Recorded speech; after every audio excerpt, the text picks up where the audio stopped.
Ya, Assalamualaikum warahmatullahi wabarakatuh. Senang sekali kali ini saya Arini bakalan bersama kalian selama beberapa menit ke depan dalam acara podcast asik, materi juga menarik. Dan kali ini kita akan membahas materi perilaku konsumen dengan judul modulnya yaitu teknologi dan juga perilaku konsumen. Dan materi ini sebenarnya sudah kita alami selama sehari-harian kita. Dan supaya kita itu bisa memahami ini lebih dalam, sudah hadir di samping saya beberapa narasumber dari mahasiswa UT semester 5 Fakultas Ekonomi. Halo kakak. Oke, supaya kita itu lebih kenal dalam lagi ya, kita kenalan satu-satu tuh. Dari yang paling pojok sendiri aja kak, kita mulai. Halo, perkenalkan nama saya Via, saya salah satu narasumber pada podcast hari ini. Halo, perkenalkan juga nama saya Salma, saya juga salah satu narasumber. Halo, perkenalkan nama saya Indria, saya juga salah satu dari narasumber ini. Halo, perkenalkan nama saya Dewi Nazarina Astrid. Halo, nama saya Windra Belia Hasari. Oke, selamat datang di podcast kami dan kita hari ini bakal langsung mulai aja itu kak. Halo, terima kasih ya sudah mengundang kami semuanya. Senang bisa bahas materi kali ini karena teknologi itu sudah menjadi bagian penting dari perilaku konsumen pada saat ini. Oke, baik kak, kita langsung aja mulai bahas materi kali ini ya. Oke, materi pertama itu sebenarnya mengenai tentang teknologi. Dan seperti yang kita tahu, ternyata teknologi itu sudah jadi bagian besar dari kehidupan kita. Dan juga ternyata maknanya itu luas banget ya kak. Iya, betul banget.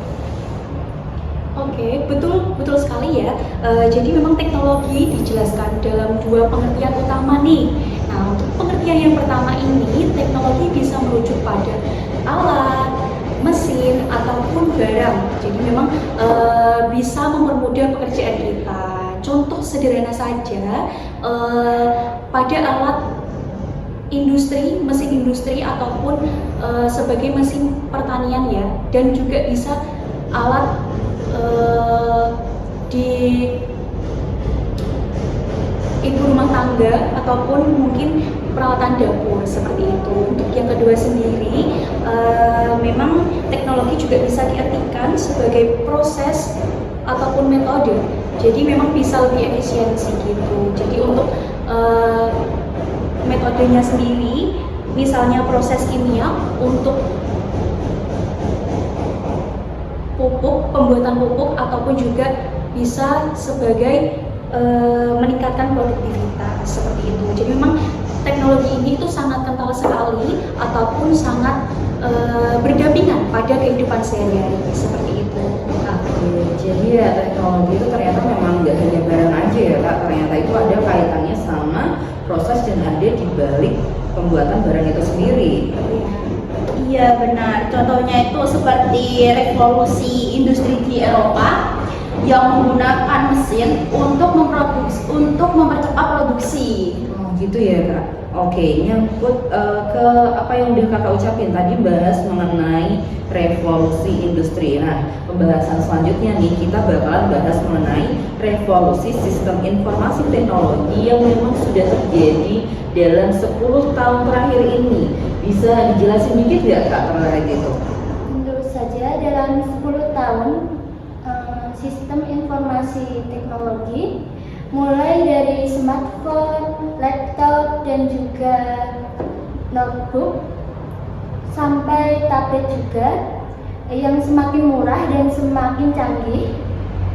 Ditambah lagi bahwa internet sekarang yang aksesnya mudah dan juga terjangkau, akibatnya hampir semua konsumen itu menggunakannya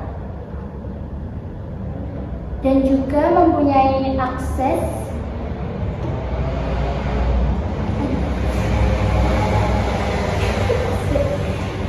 ditambah lagi internet juga makin cepat dan makin terjangkau. Akibatnya hampir semua konsumen punya akses internet mulai berbagai perangkat tersebut.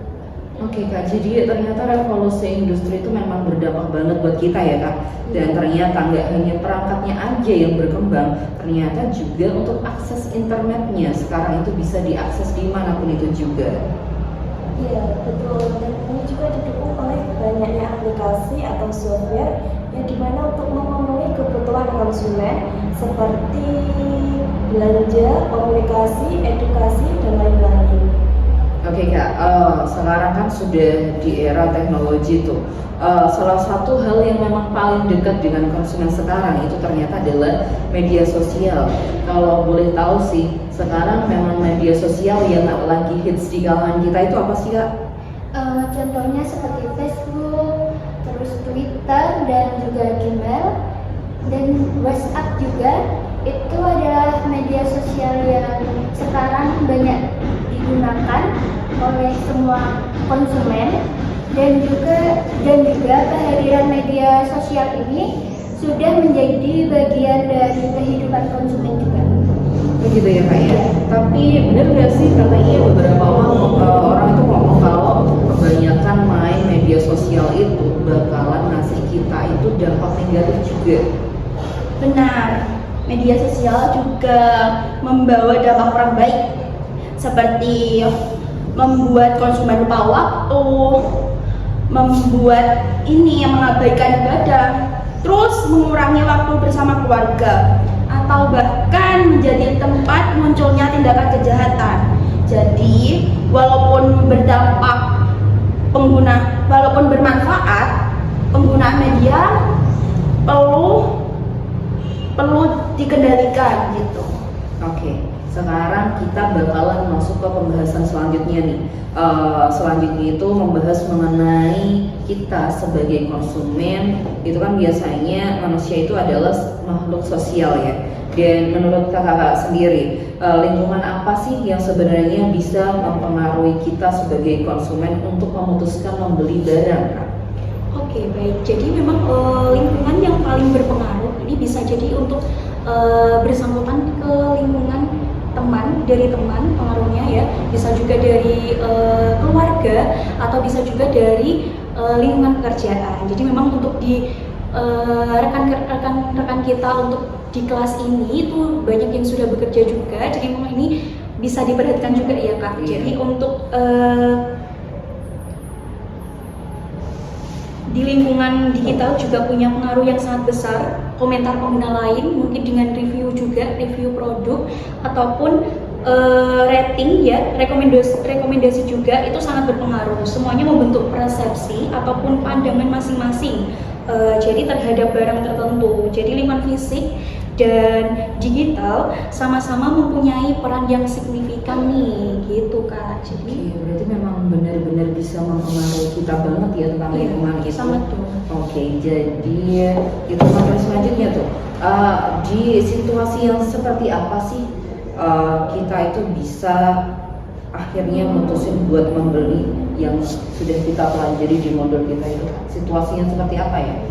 Ada 3 situasi. Yang pertama yaitu situasi komunikasi, di mana konsumen mengetahui informasi tentang produk bisa melalui review atau konten sosial media. Yang kedua yaitu situasi pembelian, di mana konsumen tersebut memutuskan membeli atau tidak. Yang ketiga yaitu situasi pemakaian, di mana setelah pengalaman setelah konsumen itu menggunakan produk tersebut, jika ia puas, ia akan merekomendasikan kepada orang lain. Oke, jadi situasi konsumennya ternyata kayak lebih ke tahapan ya. Iya. Kapan sih kita itu, bukan kapan ya. Jadi pada saat kita itu datang ke tempat penjual, kira-kira yang harus kita lakuin mulai dari awal sampai akhir itu kayak gimana gitu ya. Iya. Oke Den, ini untuk the last question, pertanyaan terakhir kakak-kakak. Jadi kita kan sekarang sudah di era digital tuh. Kita sering banget lihat review produk, misalnya pada saat kita scroll di TikTok kita itu muncul tuh di situ ada skincare yang biasanya kita beli, terus kemudian kita langsung mikir, oh kayaknya dari harganya bagus, dari reviewnya bagus nih, kenapa kita itu nggak langsung beli aja? Ada pemikiran seperti itu. Bisa ada yang jelasin nggak sih kenapa hal yang sesimpel itu bisa mempengaruhi kita untuk membeli sebuah barang? Oke, aku jawab ya Kak ya. Karena review menciptakan rasa trust atau kepercayaan ini, kita merasa produk tersebut sudah dicoba orang lain sehingga lebih aman. Selain itu Kak, konten review biasanya dikemas secara natural dan relatable kayak gitu. Seolah-olah teman itu sedang bercerita pada saat nge-review tersebut. Karena otak manusia itu lebih mudah percaya pada pengalaman dibandingkan dengan iklan promosi pada saat ini ya kayak gitu ya. Terus kan ditambah dengan efek promo pada zaman sekarang, jadinya orang itu takut tertinggal dengan tren. Jadinya akhirnya membeli produk tersebut kayak gitu. Oke, jadi ya kita sebagai konsumen sebenarnya jangan selalu langsung percaya ya Kak, kalau memang ada yang ngomong, oh ini bagus loh, bisa saja itu hanya salah satu teknik marketing dari penjualnya supaya kita langsung interested buat beli barangnya gitu ya Kak ya. Oke Kak, ternyata waktu cepat sekali berlalu, kita sudah harus mengakhiri perjumpaan kita kali ini.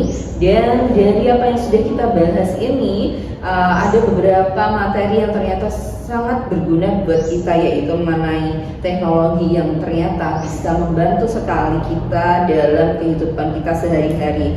Dan balik lagi ke diri kita lagi, kayak tadi ya, kayak review itu, kita ternyata memang harus smart banget. Jangan hanya karena lihat review dari artis yang memang terkenal dan katanya itu memang bagus sekali, kita langsung tergiur buat beli barang itu tanpa thinking dulu ya. Dan makasih Kak buat waktunya hari ini. Semoga kita punya kesempatan di lain kali untuk membahas materi yang lebih menarik lagi.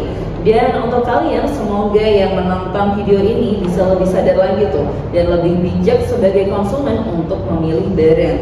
Dan terima kasih sudah stay tune sampai terakhir, dan sampai ketemu di episode selanjutnya untuk membahas materi yang tidak kalah menarik lagi. Tetap sehat dan selalu menjadi konsumen yang smart. See ya. Eits, belum selesai tuh Kak, spill tipsnya dong supaya kita jadi konsumen yang cerdas.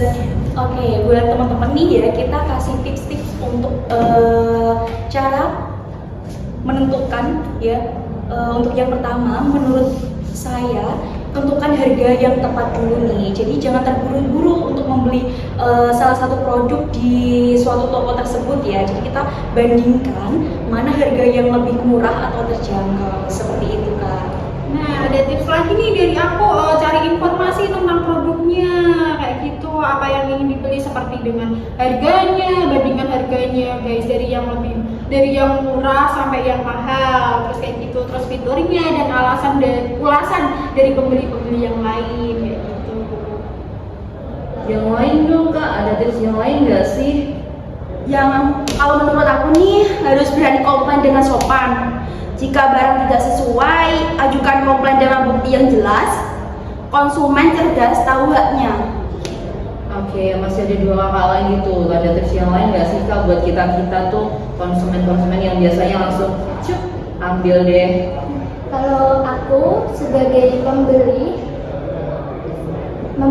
produk yang online, periksa dulu tokonya atau sistem pembayarannya, dan juga jaminan privasi data itu juga penting. Nah, menurut saya itu kita mengambil kebutuhan dan keinginan kita. Kalau produk tersebut merupakan kebutuhan yang sangat penting, kita silakan membelinya. Kalau keinginan, kita simpangkan terlebih dahulu, utamakan yang kebutuhan. Oke Kak, dengar tuh teman-teman, jangan hanya karena gaya ataupun karena review orang, apa hanya ngikutin teman, kamu langsung ambil barang itu. So, be the smart consumers. Bye.